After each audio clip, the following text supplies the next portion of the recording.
Bonjour les amis, bienvenue sur la chaîne Allogo Learning, la chaîne de l'apprentissage rapide, la chaîne de l'apprentissage accéléré, la chaîne qui vous donne la connaissance gratuitement. Dans cette vidéo, nous allons voir la mise en forme du texte, n'est-ce pas? La mise en forme du texte dans Word. On s'est déjà sélectionné, on a déjà compris l'environnement de Word, n'est-ce pas? On va maintenant rentrer dans le traitement du texte. Donc, on va réduire notre PowerPoint, on va venir ici, mise en forme, n'est-ce pas?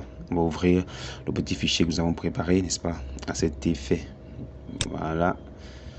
Le fichier ouvert, n'est-ce pas? Le premier point qu'on va voir, c'est l'alignement de temps ici. On revient là, voilà. C'est le changement de la police d'écriture. On va voir comment on change la police d'écriture et comment est-ce qu'on change la taille, n'est-ce pas, de police.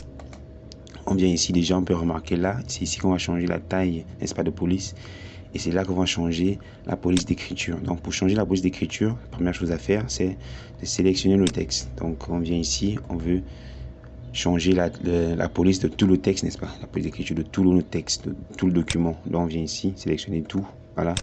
Ensuite, on vient ici et on va mettre, par exemple, la taille, on va mettre la police Times New Roman. Voilà. On va mettre Times New Roman, on clique dessus. Vous voyez, Times New Roman est sélectionné ici. Voilà.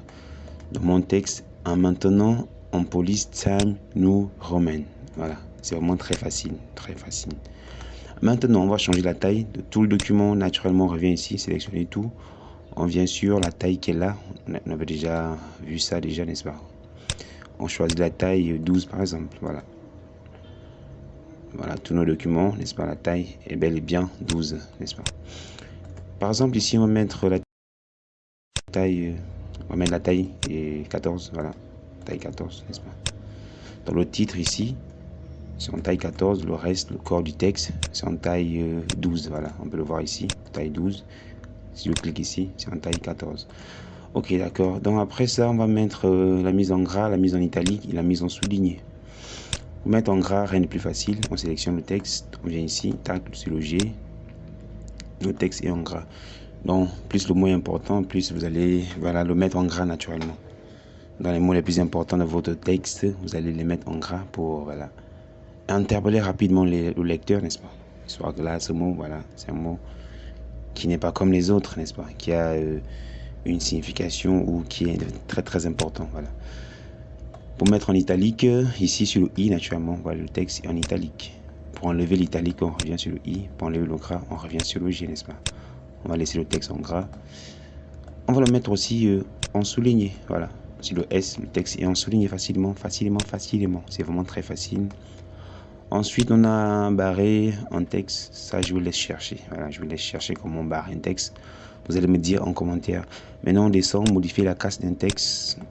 Modifier la case d'un texte, c'est vraiment simple. On va choisir s'il faut mettre le texte en majuscule, totalement en minuscule, la première lettre en majuscule et le reste en minuscule. Voilà. Donc, on le fait ici. Nous sommes toujours sur le groupe police.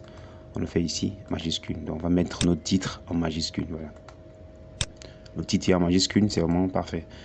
Ensuite, changer la couleur. Changer la couleur, c'est simple. On sélectionne. La couleur, c'est ici. Toujours dans le groupe police, on vient, on met la couleur, par exemple, la couleur bleue. On clique dessus. Et notre texte est en bleu. C'est vraiment très simple. Très simple. Voilà. Mettre en surbrillance. Dans la surbrillance, c'est surligner les mots, n'est-ce pas? Les mots importants, par exemple, ça, par exemple, score Unix. On fait ça ici, n'est-ce pas? La surbrillance. Donc, le mot est souligné.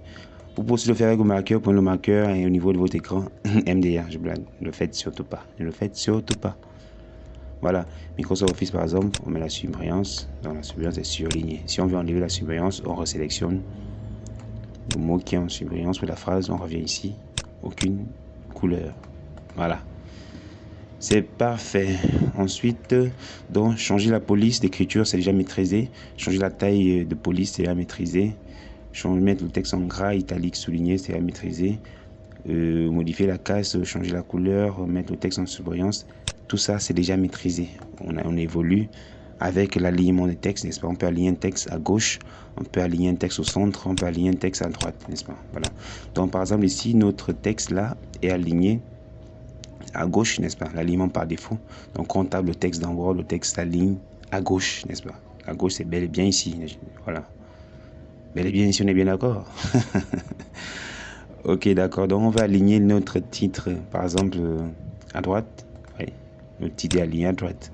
Au centre, La ligne au centre. On va laisser notre titre au centre naturellement. C'est beaucoup plus joli, c'est beaucoup plus sympa. Voilà. Notre titre est au centre. Donc c'est déjà aligné à gauche, au centre et à droite. Voilà.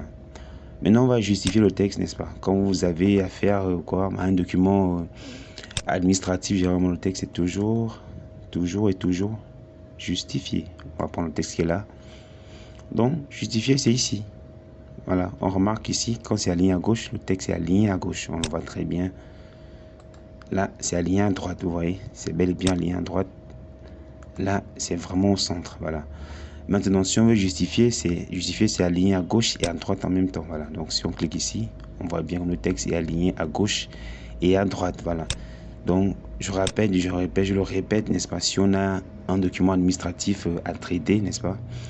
Il faut que le texte soit justifié, c'est très important, ou même dans les œuvres, voilà, rapport, mémoire, etc., etc. Si vous avez beaucoup de textes, il est mieux de justifier le texte. Voilà. Le texte est beaucoup plus propre, c'est beaucoup plus présentable, c'est beaucoup plus professionnel. Ensuite, on a ici les interlignes, donc c'est l'espace entre les lignes, voilà.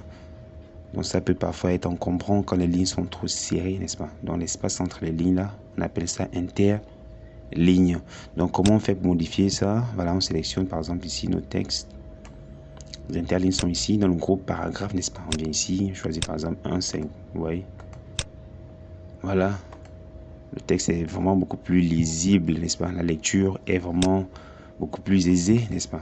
Donc, on modifie les interlignes pour rendre la lecture beaucoup plus aisée. Voilà. Donc, ce qu'on va lire, ça va aller quand c'est trop serré, le cerveau se fatigue vite, n'est-ce pas? Ensuite, on a ici les listes non ordonnées, n'est-ce pas? Donc, quand on parle de listes non ordonnées, ce sont des listes à puce. Voilà, listes à puce. Ce sont des listes non ordonnées. Donc, pour créer une liste non ordonnée, on peut déjà mettre les éléments comme ça, n'est-ce pas? Et après, on sélectionne les éléments de la liste. On vient sur les puces ici. Les puces sont là. Quand on met le curseur dessus, on a un petit message, n'est-ce pas? L'infobulle puce. Voilà. On déroule les puces et on choisit la puce qui nous plaît. Par exemple, ici, tac. Voilà. Donc ici, j'ai ma liste non ordonnée. Donc, je mets puce ici à côté. C'est vraiment très sympa. Voilà. En bas, la numérotation, par contre, c'est qu'on aura affaire aux listes ordonnées. Voilà. Si on a une liste ordonnée à créer, on sélectionne les éléments de la liste et ensuite on vient là à côté. Si on met le curseur, on voit numérotation. Donc liste numérotée, liste ordonnée. On peut choisir les 1, 2, 3, les ABC, les I, etc. les chiffres romains. Donc ce que vous voulez. On va mettre ici 1, 2, 3. Voilà. Vous voyez. On a ici une liste ordonnée. C'est vraiment très facile en fait. Donc pas la peine de se prendre la tête. Là on a les bordures de texte. Bordure de texte. On a les bordures supérieures, inférieures. Bordure extérieure, etc. On a beaucoup de types de bordures. Donc ça va dépendre de la mise en forme que nous voulons naturellement faire. Par exemple, ici on a mis bordure supérieure. Donc pour ajouter une bordure supérieure, rien de plus simple. On vient ici au niveau des bordures là. On choisit bordure supérieure. On clique, terminé. Bordure inférieure, même chose, on sélectionne. On choisit bordure inférieure, terminé. Bordure extérieure, on déroule la liste des bordures. On choisit bordure extérieure. Voilà.